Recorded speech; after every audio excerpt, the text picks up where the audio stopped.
आज जो कुछ हम सुने खुदावंद कभी ना भूलें, इन जीसस ने। तारीफ करो एक बार फिर पास्टर सेमिनार के लिए। हालेलुया। मैं अपनी लाइफ में इस पास्टर सेमिनार को टॉप 3 मीटिंग्स में रख सकता हूं। मेरी लाइफ की टॉप 3 मीटिंग्स जो मुझे लगता है कि जहां पे जबरदस्त परमेश्वर ने कार्य किया। पास्टर सेमिनार करने के बाद 2-3 दिन तो हम आनंद से भरे रहे हैं। कुछ याद ही नहीं था कि थर्सडे मीटिंग है या कुछ है। जस्ट आनंद ही आनंद था कि परमेश्वर ने काम किया और इतने पास्टर्स को परमेश्वर ने ब्लेस किया। यही आनंद था। जबरदस्त समय था परमेश्वर की प्रेजेंस में।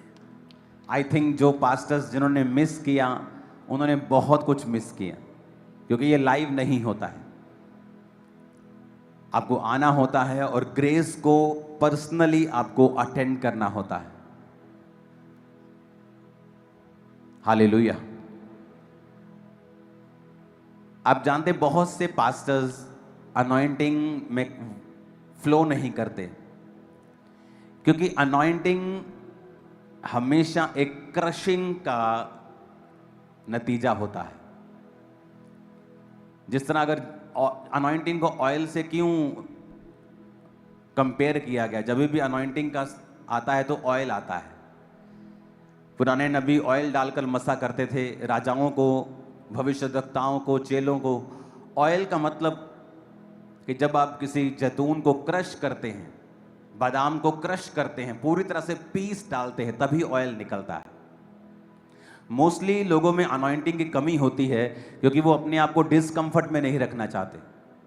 कौन जाएगा 2 दिन लगातार? ये ऑनलाइन होता तो कौन जाएगा टिकट खर्च के, इंटरनेशनल कौन ट्रैवल करेगा। और मैंने देखा है कि मेरी लाइफ में अनॉइंटिंग बढ़ी है जब मैंने अपने आप को क्रश किया है, समय दिया है। पैसा, समय, टाइम, शरीर। मुझे आज भी याद है 12-12 घंटे की चर्च सर्विस में मैं रहता था। जब सुबह 7 बजे मुझे चर्च में जाना होता था और रात के 8 बजे मास प्रेयर ख़त्म होती थी, तो 12-12 घंटे की चर्च सर्विस होती थी और पूरी बॉडी थक जाती थी। और बीच में लंच करने का टाइम 1 घंटा मिलता था। वो भी विजिटर्स को, हमें मिलता था, लोगों को नहीं मिलता था। लेकिन जो फॉरेन विजिटर्स होते थे उन्हें मिल जाता था आधा घंटा 1 घंटा दोपहर को। तो 13-14 घंटे की मीटिंग, और उससे 2 घंटे पहले तैयार होकर पहले बैठना कि इतने बजे तैयार रहना है, 6 बजे तैयार रहना है। तो 6 बजे तैयार होकर रात को 9 बजे तक 15 घंटे उस मीटिंग के माहौल में रहना और लगातार उन दिनों में रहते रहना। लेकिन जब वापस आते थे वहाँ से तो वाकई लाइफ चेंज होती थी। पता लगता था कि हाँ, हमारे शरीर ने अनॉइंटिंग को कैरी किया है। हालेलुया। आप 1 घंटा सर्विस अगर अटेंड करते हैं, आप अनॉइंटिंग भूल जाओ। आप कि 1 आवर सर्विस है जी, उनके लिए जो बहुत, जिनको जल्दी होती है। अगर आपको इतनी जल्दी है तो फिर 1 आवर भी करने की जरूरत क्या है आप लोगों को? परमेश्वर के चीज़ों में समय लगता है। आपको अनॉइंटिंग, आप परमेश्वर की प्रेजेंस में जाएं, आप प्रार्थना करें, आप वर्शिप करते हैं, आप परमेश्वर के वचन को सुनते हैं, कंप्लीट एक आप हासिल करते हैं परमेश्वर के मैसेज को, तो आपकी लाइफ में अनॉइंटिंग कार्य करती है। हालेलुया। तो अपना समय अगर हम जब बोते हैं परमेश्वर में और लगातार परमेश्वर की प्रेजेंस में बैठते हैं, तभी हम क्रशिंग प्रोसेस में जाते हैं और परमेश्वर का मसा हमारी लाइफ में काम करता है। तो जब भी चर्च में आए, आप वर्शिप करने के लिए बैठें, आप समय पे आए, पूरी चर्च को अटेंड करें। सिर्फ वचन के समय पे आना, वचन के 15 मिनट पहले, आधे घंटे पहले आ जाना, ऑफरिंग के आधा घंटा 15 मिनट पहले आना कि ऑफरिंग डाली, वचन सुना, क्लास प्रार्थना की, बस हो गया। नहीं, आप आधी अधूरी सर्विस अटेंड कर रहे हैं। अगर आपको फुल चाहिए न्यूट्रिशन स्पिरिट के, तो आपको फुल मील लेना पड़ता है, आपको फुल परमेश्वर की प्रेजेंस में रहना होता है। और ये शुरू से मैंने सीखा है, शुरू से सीखा है। मोस्टली अपनी लाइफ में जब भी मैंने चर्च अटेंड की है, कंप्लीट ही की है। जब मैं अटेंड करता था तब भी कंप्लीट की है, जब जाता था तब भी कंप्लीट की है। पूरा शुरू होने से पहले बैठा और खत्म होने के बाद उठा। ऐसा कभी नहीं था कि आप तब जाएं जब चर्च 80% भरा हुआ, 90% भरा हुआ है। ऐसा मेरी लाइफ में कभी नहीं था। आप हमेशा देखोगे, इसलिए इत्तेफाक से कुछ नहीं होता। आप एक रेगुलर वर्क करते हैं, कर्म करते हैं अपने विश्वास के अनुरूप कि परमेश्वर आपकी लाइफ के ऊपर काम करता है। पूरे इतिहास में कहीं भी 20,000 करोड़ का सोना बोने वाला एक भी व्यक्ति नहीं था, दाऊद के अलावा। और जब परमेश्वर का भवन उसने बनाना था तो उसको इतनी ज्यादा एक्साइटमेंट थी, उसको इतनी ज्यादा वो आग थी उसके अंदर कि उसने अपना सारा पर्सनल गोल्ड परमेश्वर को दे दिया था। और परमेश्वर ने जब उसने उसके बेटे ने बुद्धि मांगी तो परमेश्वर ने कहा बुद्धि भी दूंगा, लेकिन तेरे बाप का जो सीड मेरे पास आया हुआ है, क्योंकि उसने पैसा मांगा ही नहीं था। लेकिन ये परमेश्वर का वर्ड है कि जब आप कुछ भी करेंगे उसके वचन से, उसके विश्वास से, तो वो आपको वापिस करता है। तो इसलिए परमेश्वर ने कहा था जो तूने मांगा है बुद्धि, वो तो मैं तुम्हें दूंगा, ऐश्वर्य विवेक भी दूंगा, पर मैं तुझे संसार में सबसे अधिक अमीर राजा भी बनाऊंगा कि तेरे बाद भी ऐसा राजा कोई ना होगा। रीजन, पर्सनल सीड। तो इत्तेफाक से क्रिश्चियनिटी में कुछ नहीं होता। आप उस चीज के लिए काम करते हैं। मोस्टली अमेरिका के जो बिलियनियर्स हैं, मिलियनियर्स हैं, उन्होंने उसके लिए काम किया है। बाइबल के वचनों को लिया जो प्रोस्पेरिटी से संबंधित थे। उनकी कॉलिंग एज ए पास्टर नहीं है, उनकी कॉलिंग एज ए प्रेरित नहीं है, एज ए बिजनेसमैन उनकी कॉलिंग है और वो चर्चिस को सपोर्ट करते हैं। लेकिन उनकी टेस्टिमनी है कि वो परमेश्वर पे फेथ करते हैं, चर्चिस में बोते हैं, काम करते हैं और अपने विजन के रिगार्डिंग उन्होंने कार्य किया है। जब तक आप कार्य नहीं करेंगे तब तक परमेश्वर आपको कुछ नहीं देगा। अपने आप धरती पे कुछ नहीं होगा। अपने पड़ोसी को बोलो, अपने विजन के अनुरूप कार्य कर। आमीन। तो जो भी आज आप करेंगे, जैसी फसल आप चाहते हैं वैसा बीज आप बोएंगे। अगर आपने उन फसलों को नहीं काटा है, इसका मतलब आपके बीज अधूरे थे। अगर आपका बीज अधूरा है, फिर आप परमेश्वर को कंप्लेंट नहीं कर सकते कि परमेश्वर मेरे मन के मुताबिक मुझे फसल नहीं मिली। हमें जैसी फसल चाहिए उसके अनुसार हमें बीजों को बोना पड़ेगा। और कई बार पवित्र आत्मा हमसे बात करता है। वो हमसे बात करता है हमारे बोने के विषय में, हमारी प्रेयर के विषय में।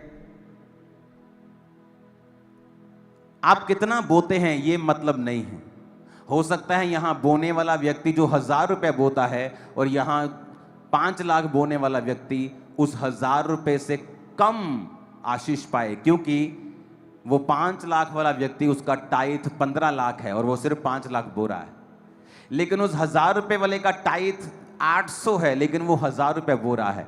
परमेश्वर की निगाह में उस 1000 वाले की वैल्यू ज्यादा है और वो ज्यादा बरकत पाएगा और वो बढ़ता भी जाएगा, फिजूल खर्ची भी नहीं होगी, शैतान को परमेश्वर डांटेगा भी। तो बात क्वांटिटी की नहीं, क्वालिटी की है कि आपको जो दिया गया है परमेश्वर के द्वारा, उसके अनुसार आप अपनी लाइफ में क्या कर रहे हैं। अगर आप उसके अनुसार अपनी लाइफ में कर रहे हैं तो आप ब्लेस्ड होंगे, लाइफ सेम नहीं होगी। आमीन। ऊंचा ये आशीष आपकी है। लूका 1 उसकी 5 आयत से हम पढ़ेंगे और आज हम एक बाइबल स्टडी को करेंगे और ये बाइबल स्टडी आपके दिमाग में ये बात को डालेगी कि परमेश्वर किस तरह से कार्य करता है। यहूदिया के राजा हेरोदेस के समय अबिया के दल में जकरिया नाम का एक याजक था और उसकी पत्नी हारून के वंश की थी जिसका नाम एलीशिबा था। वे दोनों परमेश्वर के सामने धर्मी थे और प्रभु की सारी आज्ञाओं और विधियों पर निर्दोष चलने वाले थे। उनके कोई भी संतान न थी क्योंकि एलीशिबा बांझ थी और वे दोनों बूढ़े थे।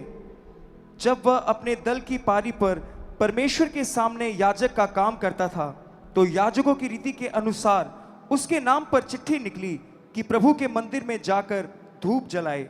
धूप जलाने के समय लोगों की सारी मंडली बाहर प्रार्थना कर रही थी। उस समय प्रभु का एक स्वर्गदूत धूप की वेदी पर वेदी की दाहिनी ओर खड़ा हुआ और उसको दिखाई दिया। जकरिया देखकर घबराया और उस पर बड़ा बड़ा भय छा गया। परंतु स्वर्गदूत ने उससे कहा, हे जकरिया, भयभीत ना हो, क्योंकि तेरी प्रार्थना सुन ली गई है और तेरी पत्नी एलीशिबा से तेरे लिए एक पुत्र उत्पन्न होगा और तू उसका नाम यूहन्ना रखना। तुझे आनंद और हर्ष होगा और बहुत लोग उसके जन्म के कारण आनंदित होंगे, क्योंकि वह प्रभु के सामने महान होगा और दाखरस और मदिरा कभी ना पिएगा और अपनी माता के गर्भ ही से पवित्र आत्मा से परिपूर्ण हो जाएगा। अब जब भी आप बाइबल पढ़ते हैं और जब आप इन वचनों को सुनते हैं, तो इनमें से अगर आप पवित्र आत्मा की बात को सुनेंगे, अगर आप होली स्पिरिट की बात को सुनेंगे और होली स्पिरिट से पढ़ेंगे, आपको बड़ी सारी चीज़ें इसमें समझ आएंगी। आपने नोटिस किया होगा कि जब भी बाइबल में आप जानते हैं कि जब मुझे मेरे जीवन में संघर्ष थे परमेश्वर में आने के बाद भी, और मैं डिप्रेशन से जूझ रहा था, और ये डिप्रेशन जिनको नहीं होता है उनको कभी मालूम नहीं हो सकता ये किस बला का नाम है। जब डिप्रेशन आपका हाई लेवल पे चला जाता है तो ये पागलपन के बराबर होता है, और इसमें आदमी अमीर हो गरीब हो, उसके पास दुनिया की सारी चीज़ें हों, उसके लिए ज़ीरो हो जाती हैं और वो सुसाइड करना चाहता है। और तब ये वो फेज था मेरे समय में, मेरी लाइफ में, कि परमेश्वर को मानने के बाद भी मेरा डिप्रेशन उल्टा बढ़ गया था। जिस समय परमेश्वर में मैं आया था उससे भी ज़्यादा बढ़ गया था कई मामलों में। तो परमेश्वर की आत्मा ने मुझसे बात की थी कि तुझे पवित्र आत्मा में भरना है और अनॉइंटिंग में बढ़ना है और ये डिप्रेशन खत्म हो जाएगा। क्योंकि जब आप पवित्र आत्मा में भरपूर होते हैं, जब आप पवित्र आत्मा से भरते हैं, बड़े सारे शैतानी ऐसे बोझ हैं आपकी लाइफ के ऊपर, ऐसे बंधन हैं आपकी लाइफ के ऊपर। क्योंकि अगर परमेश्वर ने आपके जीवन में आपको आशीष देनी है, वो आपसे बात करता है और आप उन कदमों को उठाते हैं। वो बात आत्मा के द्वारा हो सकती है, वो बात वचन के जरिए हो सकती है, परमेश्वर के दास के द्वारा जो वचन दे रहा उसके जरिए हो सकती है। तो एक्चुअल में परमेश्वर की आत्मा आपसे बात करती है, वचन को भेज के अपने लोगों को चंगा करती है। और अगर आप पवित्र आत्मा पाए हुए नहीं हैं और पवित्र आत्मा से भरे हुए नहीं हैं, तो कई बार आप उन बातों को समझ नहीं पाते, क्योंकि बाइबल कहती है शारीरिक मनुष्य शरीर की बातों को समझता है लेकिन आत्मा की बातों को नहीं समझता। तो जब पवित्र आत्मा से आप भरपूर होते हैं तो आप परमेश्वर की बातों को समझते हैं और अपने डेस्टिनी की ओर, जो आपके लिए परमेश्वर ने ग्लोरियस फ्यूचर रखा हुआ है, आप उसकी ओर भागते हैं। तो कभी क्या आपने नोटिस किया कि जब भी पवित्र आत्मा की भरपूरी की बात बाइबल में की गई है, वहां यह जरूर कहा गया है कि वो दाखरस और मदिरा कभी ना पिएगा। आपने नोटिस किया ये बात? वचन कहता है जब नाजीर लोग, जब परमेश्वर ने, जो सैमसंग था उसकी माता जब गर्भवती थी, तो परमेश्वर ने कहा था तू भी ना तो अंगूर खाने भी मना कर दिया था, अंगूर का बीज भी नहीं खाएगी, अंगूर भी नहीं खाएगी, मदिरा नहीं पिएगी, तू कोई भी वाइन नहीं पिएगी, किसी भी प्रकार का दाखरस तू नहीं पिएगी, क्योंकि तेरे गर्भ में जो है वो पवित्र आत्मा से और शक्ति से भरपूर होगा।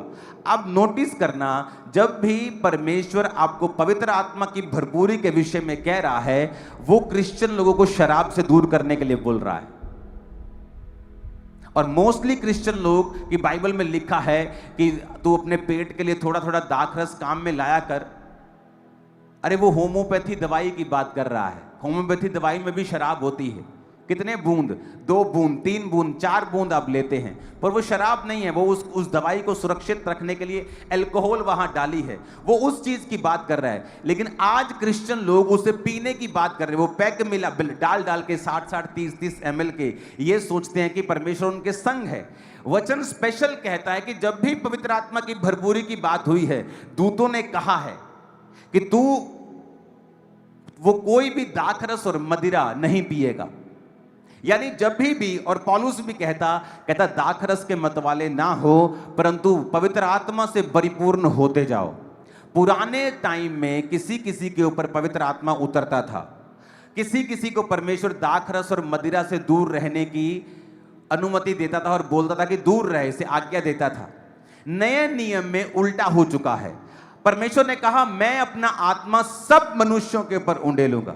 यानी जो किसी किसी को मिलता था, आज नए नियम में परमेश्वर वो चीजें सबको देना चाहता है।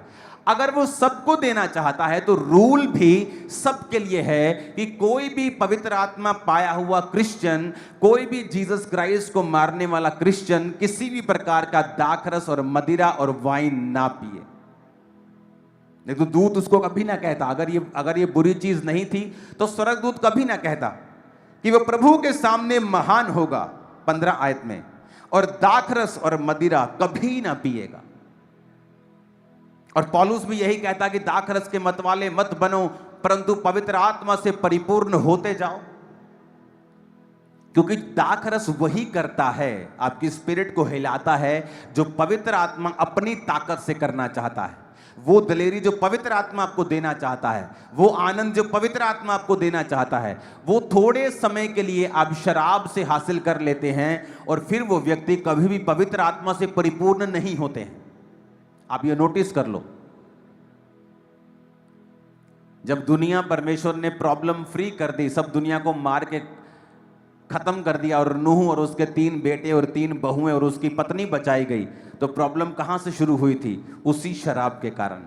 नूह शराबी हुआ, शराब पी के नंगा हो गया। उसके एक बेटे ने उसको नंगा अपनी आंखों से देखा और उसे निहारा और वो श्रापित हो गया। और वो श्रापित नूह की जो संतान थी वो दुनिया में अलग अलग होती गई और परमेश्वर से दूर होती गई, और फिर वो श्रापित वंश फैलता गया। कहां से शुरू हुआ? शराब से। जब भी आप पवित्र आत्मा से परिपूर्ण होना चाहते हैं, क्योंकि उसी परिपूर्णता के पीछे तुम्हारी एक बेटर लाइफ, बेस्ट लाइफ छुपी हुई है, जो परमेश्वर की ओर से है, जिसमें स्ट्रेस नहीं है, जिसमें कामयाबी है। तुम कैसे कामयाब होगे उसके पीछे ये लाइन आती नहीं। तुम कितना कामयाब होना चाहते हो, क्या करना चाहते हो, तुम्हारे ऊपर निर्भर होगा। आज मैं क्या करना चाहता हूं, अब ये मेरे ऊपर डिपेंड हो गया। परमेश्वर ने मेरे हाथ में दे दिया है। मैं जिस भी फील्ड में चाहूं जा सकता हूं और कामयाब हो सकता हूं। मैं अपना बिजनेस नहीं करता हूं ताकि मैं सेवकाई में समय दे सकूं, लेकिन मैं सुपर कामयाब हो सकता हूं। आप जब पवित्र आत्मा से परिपूर्ण होते हैं, परमेश्वर आपको बुद्धि देता है, आपको वो समझ देता है, वो आंख देता है, वो परख देता है। वो लोगों की हो सकती है। आप क्यों लोगों से धोखा खाते हैं? ओ मैंने सोचा ये तो मेरा घर वाला, और मैंने सोचा ये तो मेरे घर वाले, ये तो मेरे रिश्तेदारी हैं, ये थोड़ी मुझे धोखा देंगे। ओ मैंने सोचा ये मेरा परम मित्र है। अगर आप पवित्र आत्मा से परिपूर्ण होंगे, आप लोगों को पहचान सकेंगे। मेरे ऊपर ये खुदा की दया है। 99.99999% मैं पहचान जाता हूं लोगों को। ये डिजर्निंग ऑफ द स्पिरिट, आत्माओं की परख। कौन व्यक्ति क्या सोच रहा है, कौन व्यक्ति कैसे चल रहा है।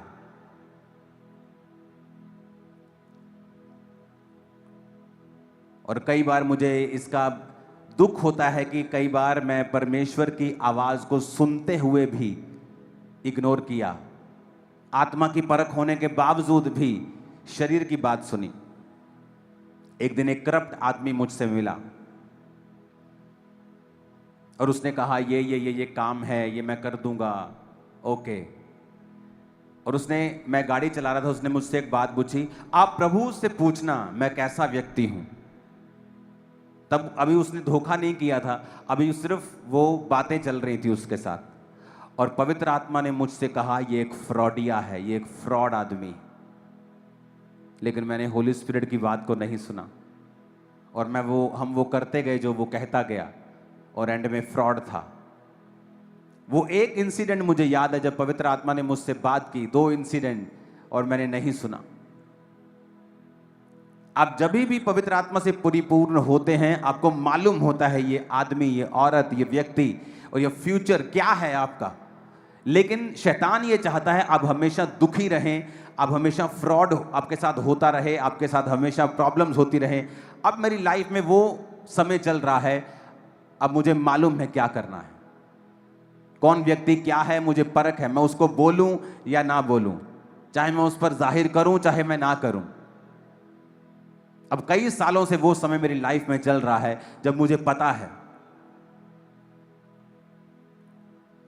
और ये होता है पॉसिबल जब आप बाइबल को फॉलो करते हैं और आप धीरे धीरे पवित्र आत्मा से परिपूर्ण होते रहते हैं। और आपको ये पवित्र आत्मा की परिपूर्णता आपकी फैमिली से लेके, आपके बिजनेस से लेके, आपके सेवकाई से लेके, आपके जीवन के हर हिस्से में काम करती है। ये आपके रास्तों को ओपन करती है, लोगों का फेवर आप पे आता है। कई बार एक लेवल तक आप रुकते हैं और आपको नेक्स्ट लेवल जाना है और आप कुछ भी कर लो, आप ताकत लगा लो, जोर लगा लो, आप नहीं पहुंच पाते, क्योंकि पवित्र आत्मा की भरपूरी अगर आपके जीवन में नहीं है, आप सर्टन लेवल तक आपकी लाइफ रहेगी, उसके बाद आप नहीं जा पाएंगे। क्योंकि परमेश्वर कहता है ना बल से ना शक्ति से, वरन उसकी आत्मा के द्वारा। कितने मेरी बातों को समझ रहे हैं? परमेश्वर ने आने वाला समय मुझे दिखाया है, जो होगा, जो आने वाले समय में आप देखोगे, एक एक दिन में 100 ब्रांचेस की हम ओपनिंग करेंगे। वन डे 100 ब्रांचेस, एक दिन 100 ब्रांच। मैं आपको बता रहा हूं, फ्यूचर इस तरह का परमेश्वर हमारे लिए तैयार कर रहा है। वो ऐसा लेवल आपके लिए भी सोचता है, आपकी कॉलिंग के अनुरूप, आपके घर के अनुरूप, आपके बिजनेस के अनुरूप। लेकिन पवित्र आत्मा की भरपूरी है जिसमें हमें बढ़ना है। और जब भी आप बाइबल पे दिल लगाएंगे और आप बाइबल को कंप्लीट पढ़ेंगे, आपको मालूम होगा कि जब भी पवित्र आत्मा की भरपूरी की बात आती है, परमेश्वर हमें नशों से दूर रहने के लिए क्यों कहता है? वो हमें संसारिक चीजों से, उन ठट्ठा मजाकों से, उस रॉन्ग कॉमेडी से दूर रहने की हमें क्यों करता है? वो ताकि परमेश्वर नहीं चाहता कि हम करप्ट हों, वो नहीं चाहता कि पवित्र आत्मा की भरपूरी हमारी लाइफ में ना हो। वो चाहता है कि वो हो ताकि परमेश्वर की ब्लेसिंग्स फ्लो में आपकी लाइफ में चले। कई बार आपके घर की पाइप ब्लॉक हो जाती है ना, वो गंद फंस के फिर धीरे धीरे पानी उसमें से निकलता है और आप बड़े फ्रस्ट्रेटेड होते हैं कि ये क्यों नहीं निकल रहा। उसकी जब तक आप सफाई नहीं करते वो फ्लो नहीं आता। लाइफ भी वैसी है, ऊपर से पवित्र आत्मा का पूरा जोर होता है, चर्च भी अच्छी है, आप सब कुछ अच्छा हो रहा है, लेकिन वो आपके अंदर चीजें निकलती नहीं है, जाती नहीं, क्योंकि वो गार्बेज जो फंसा हुआ है वो आपके फ्लो को रोकता है। और जब आप अपने आप को संसारिक चीजों से आप फ्री करने की कोशिश करते हैं और अपने आप को आजाद करते जाते हैं, वो आत्मा का फ्लो आपके अंदर बढ़ता जाता है। अब वही बिजनेस, अब वही जॉब, वही कैरियर, वही सेवकाई, वही जीवन के काम आप देख रहे हो, परमेश्वर आपको फ्लो में लेके जा रहा है और कामयाबी आपके संग है, और आप जितनी भी मेहनत कर रहे हैं उससे ज्यादा आपको फल मिल रहा है। आपको पता है ये बात? आदम के ऊपर कर्ज था। आप पहाड़ों पे चले जाओ, जो जंगली जानवर खाते हैं, जो हिरन खाते हैं, क्या वो अपनी फसल बो के खाते हैं? नहीं। हर जगह पहाड़ों पे आपको घास मिलेगी, जानवरों के लिए हर जगह आपको पौधे, पत्ते, हर्ब्स मिलेंगे। ऐसा ही मनुष्य के लिए था, सेम ऐसा ही मनुष्य के लिए था। लेकिन जब मनुष्य ने पाप किया तो परमेश्वर ने कहा, आदम अब चीजें अपने आप तेरे लिए नहीं उगेंगी, तुम माथे के पसीने की रोटी खाया करेगा। और आज जब आप जीसस क्राइस्ट को अपना उद्धारकर्ता ग्रहण करते हैं और आप यीशु मसीह को अपना उद्धारकर्ता मानते हैं, आपकी लाइफ से कर्ज खत्म होता है। आप नोटिस करना, आप मेहनत करेंगे लेकिन आपका फल दूसरों से ज्यादा होगा जो उतनी मेहनत करते हैं। यस, ऐसा होगा आपके साथ, आप एक्सपीरियंस करेंगे जब आप पवित्र आत्मा के भरपूरे में आ जाएंगे। देखो, यहां हम बाइबल स्टडी कर रहे हैं एक तरह की। उसमें लिखा कि पत्नी हारून के वंश की थी, जकरिया याजक था, प्रभु के सामने धर्मी थे, सारी आज्ञाओं और विधियों के ऊपर निर्दोष चलने वाले थे, पर संतान नहीं थी। अलीशिबा बांझ थी और वो दोनों बूढ़े थे। फिर भी वो अलीशिबा बांझ होने के बावजूद और जकरिया बूढ़ा था, फिर भी वो परमेश्वर के घर में सेवा कर रहा था, क्योंकि वहां पे चिट्ठी डाली जानी थी कि आज कौन अंदर जाके परमेश्वर के भवन में जाके वो सारी रीति रिवाजों को जो पुराने नियम में होते थे, जिसको बहुत से लोगों ने कॉपी कर लिया। उन्होंने मालूम नहीं था कि जीसस आने के बाद ये चीजें नहीं रहेंगी और कॉपी तुम्हारी कॉपी रह जाएगी। तो वो जब जाके अंदर सब कुछ कर रहा था तो लिखा, स्वर्गदूत अंदर दाहिनी ओर खड़ा हुआ और उसको बताया कि ऐसा ऐसा ऐसा तेरा बेटा होगा, प्रभु के सामने महान होगा, दाखरस मदिरा कभी ना पिएगा। अब यहां समझने वाली बात यह है कि वो उस चर्च में मौजूद था अपना बच्चा ना होने के बावजूद भी। और एक बड़ी पावरफुल बात लिखी है, पावरफुल बात लिखी है 24 दिनों में। इन दिनों के बाद उसकी पत्नी अलीशिबा गर्भवती हुई और 5 महीने तक अपने आप को यह कह के छिपाए रखा कि मनुष्यों में मेरा अपमान दूर करने के लिए प्रभु ने इन दिनों में कृपा दृष्टि करके मेरे साथ ऐसा किया है। सब बोलो आमीन। अब मैंने एक बात को नोटिस किया है, जब परमेश्वर आपकी लाइफ में किसी चीज को डिले करता है, या आपको कोई चीज में वो देरी कर रहा है, मैंने हमेशा देखा है उसके पीछे परमेश्वर जब देता है तो वो आम मनुष्यों की ब्लेसिंग से कहीं ज्यादा ब्लेस होता है। जब सैमसंग डिले हुआ, उसकी माता बूढ़ी हो गई लेकिन गर्भवती नहीं थी, और जब परमेश्वर के दूत ने उसे बताया कि अब तेरे बेटा होगा, अब तू दाख रस से मदिरा से दूर रहेगी, दाख का बीज ना खा, दाख ना खा, अंगूर ना खा, कुछ नहीं तू खाएगी। और जब परमेश्वर ने सैमसंग दिया तो वो ऐसा मनुष्य था जैसा धरती पर कभी नहीं था। यूहन्ना बपतिस्मा देने वाला एक ऐसा मात्र मनुष्य जिसने खुदा को बपतिस्मा दिया, यीशु मसीह को।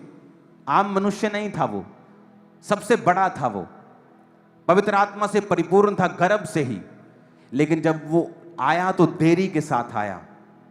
कई बार अब आपकी लाइफ में परमेश्वर की कुछ खास योजनाएं होती हैं, और वो योजनाएं परमेश्वर आपको बताता नहीं है कई बार, लेकिन आपको विश्वास के साथ परमेश्वर में खड़े रहना होता है। और परमेश्वर बताता नहीं कि तेरी लाइफ में ये मैरिज का डिले किस लिए है। डिले अगर तो पवित्रताई में रह के आया है। अब ये लिखा आज्ञाओं और विधियों पर निर्दोष चलने वाले थे। निर्दोष का मतलब है परमेश्वर की सारी आज्ञाओं को मानते थे, बच्चा नहीं था, कोई शर्म नहीं की, तब भी परमेश्वर के घर में सेवा कर रहे हैं।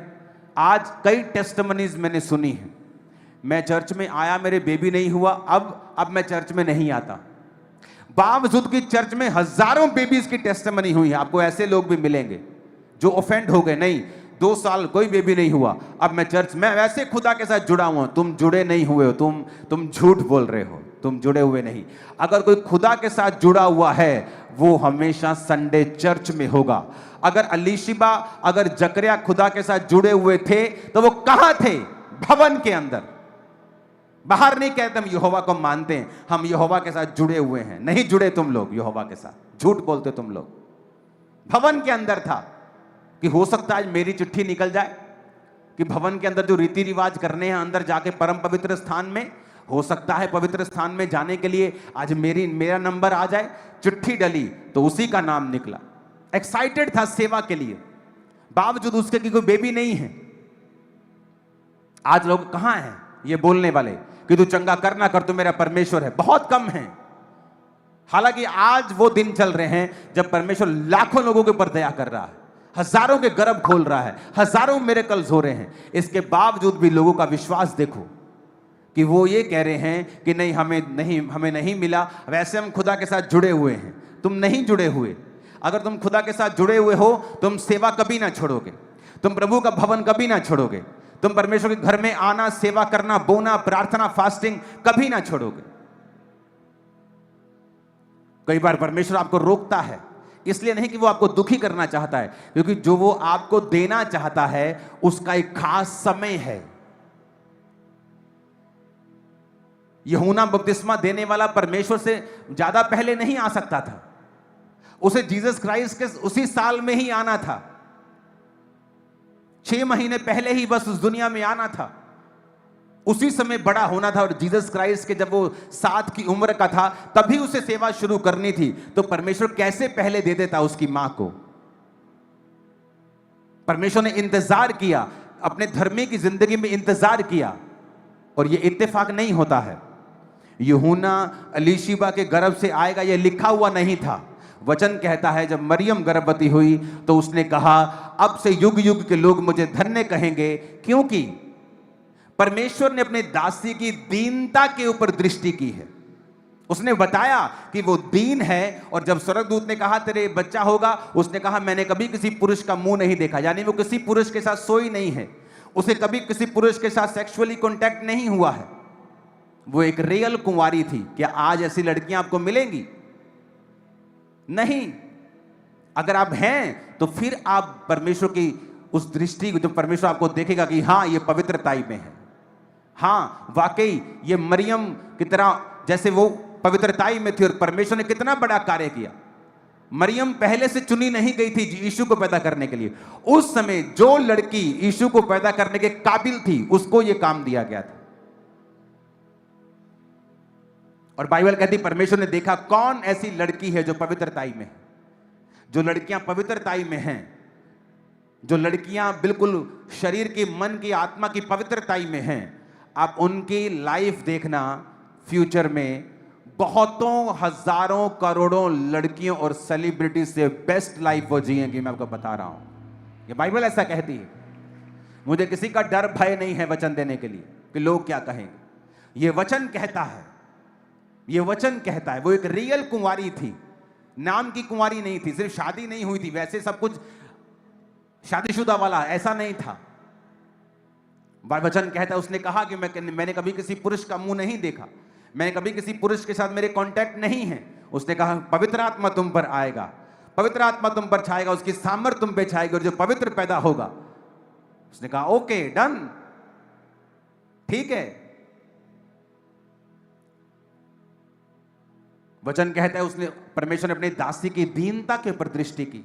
यह भी इत्तेफाक नहीं था, बूढ़े होने के बावजूद भी वो परमेश्वर के भवन में थे, यह भी इत्तेफाक नहीं था। ग्रेटनेस इत्तेफाक से नहीं आती है। अगर आप चाहते हैं आप ग्रेट हो, आपको आज डिसीजन लेने पड़ेंगे और फ्यूचर आप ग्रेट होंगे, ग्रेटेस्ट होंगे। आमीन। ऊंचा ये ग्रेटनेस आपकी है और ये कैरेक्टर भी परमेश्वर आपको दे। आमीन आमीन।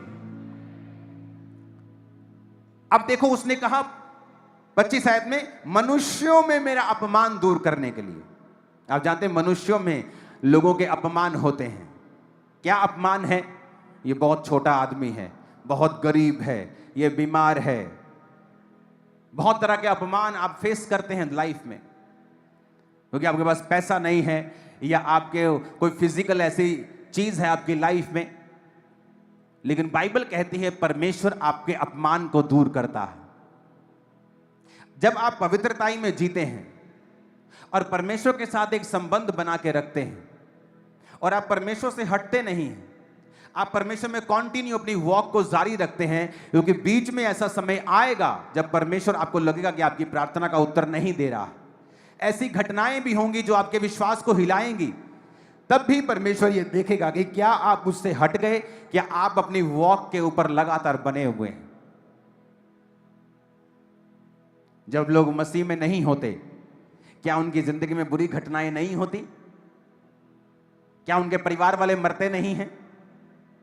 तब तो वो कुछ नहीं कहते, लेकिन जब मसीह में आने के बाद कोई दुर्घटना हो जाए, झट परमेश्वर का नाम लगा देते हैं। और ये हमारे विश्वास को दिखाता है कि हमारा विश्वास जो है वो कंप्लीट नहीं है, वो अधूरा है। यहां पर एक ऐसा धर्मी कपल जिसने सारी जवानी निकाल दी और बेबी का मुंह नहीं देखा, और फिर भी वो बुढ़ापे में जो अपने घुटने की, अपने कूल्हे की, अपनी हड्डियों की दर्द की, अपने पेट की वो कंप्लेंट करता हुआ घर रह सकता है, निराश होकर शराब पी के, दाखरस पी के गुजार सकता है। बुढ़ापे में अब उसको कुछ नहीं मिला, लेकिन वचन कहता है कि मनुष्यों में उसने कहा मेरा अपमान दूर करने के लिए परमेश्वर ने इस उम्र में मुझ पे कृपा दृष्टि की है। कई बार आपका अपमान होता है जब आपका जवान बेटा नशे करने लगता है। आपके घरों में कई तरह के अपमान शैतान डालता है, या सिचुएशन डालती है, लाइफ डालती है। लेकिन वचन ये कहता है वो अपमान दूर हो सकता है जब आप परमेश्वर के साथ वफादार रहें और परमेश्वर के घर में आते रहें, परमेश्वर के साथ जुड़े रहें, घरों में परमेश्वर को मानते रहें।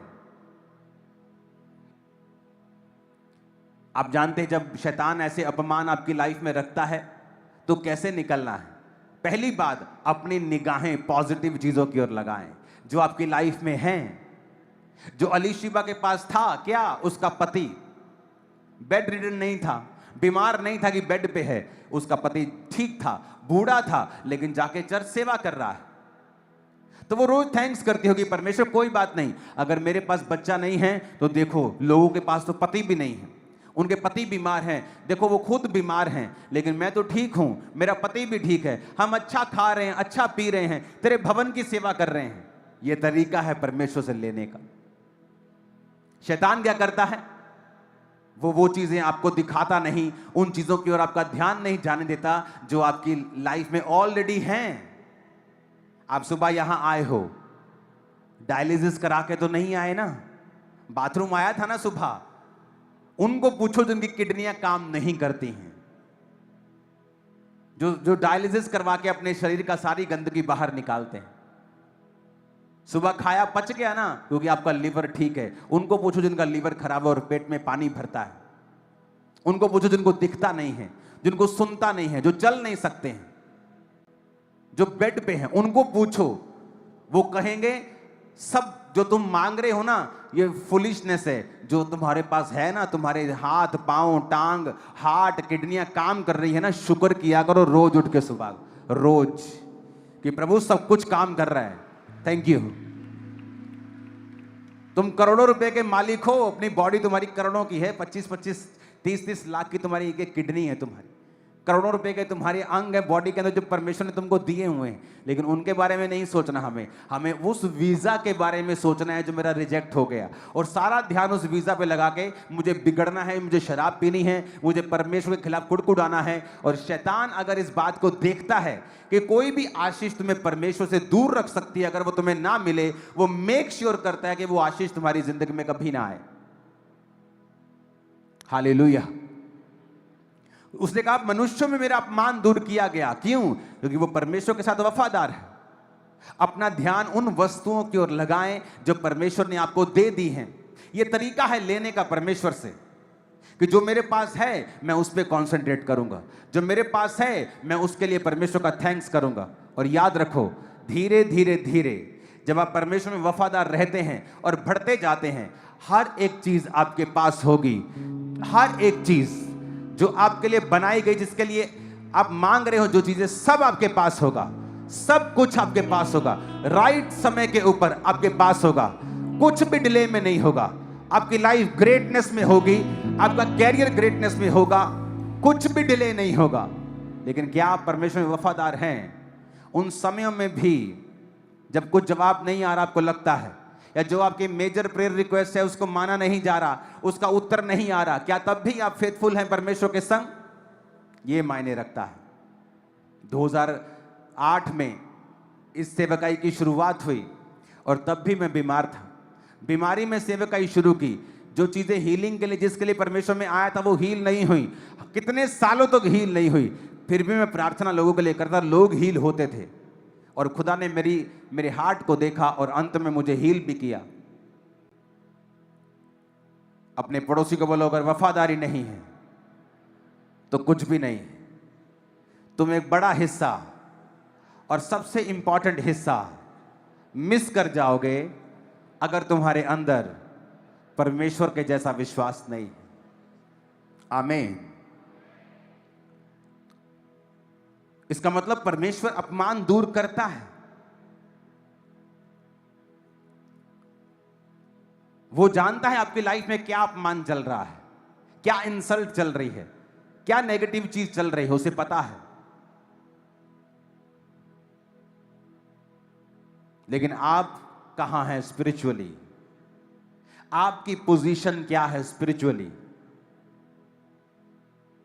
बाइबल इतनी गहरी है कि लूका का पहला अध्याय ही आप पढ़ ले, आपकी पूरी लाइफ सुधर सकती है। कि एक व्यक्ति जो तमाम उम्र वफादार रहा और परमेश्वर ने उसको वो लास्ट प्रेयर रिक्वेस्ट भी ग्रांट की, उसको दी। हालेलुया।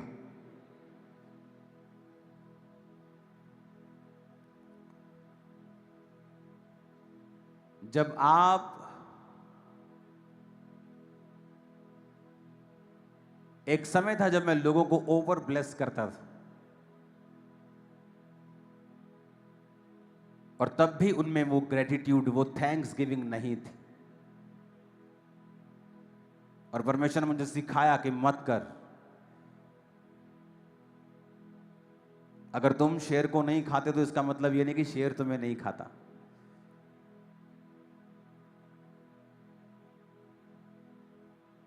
लोगों को सिखाया गया कि थैंक्स गिविंग, अगर कोई तुम्हें ब्लेस करे तो इसका मतलब ये नहीं तुम इसके काबिल हो।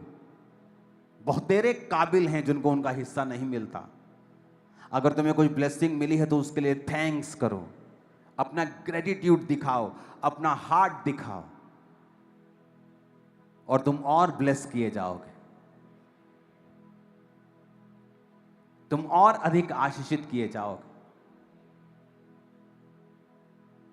तुम्हें यीशु मसीह की जैसी पावर चाहिए तो यीशु मसीह के जैसा जियो। प्रेरितों के जैसी पावर चाहिए तो प्रेरितों के जैसा जियो। उनके जैसी महान आशीषें चाहिए तो बुढ़ापे तक परमेश्वर से रहो वफादार, वो कभी भी कुछ भी चेंज कर सकता है। अगर फेथफुलनेस आप में नहीं है, वफादारी नहीं है, जब आपकी लाइफ में मुश्किल समय होता है तब परमेश्वर डिसाइड करता है तुम्हें कहां तक लेके जाना है। दाऊद की जिंदगी में फाइनल ब्लेसिंग नहीं थी। परमेश्वर ने कहा अगर तू व्यभिचार ना करता तो मैं तुम्हें बहुत कुछ देने वाला था, और भी बहुत कुछ मैं देने वाला था।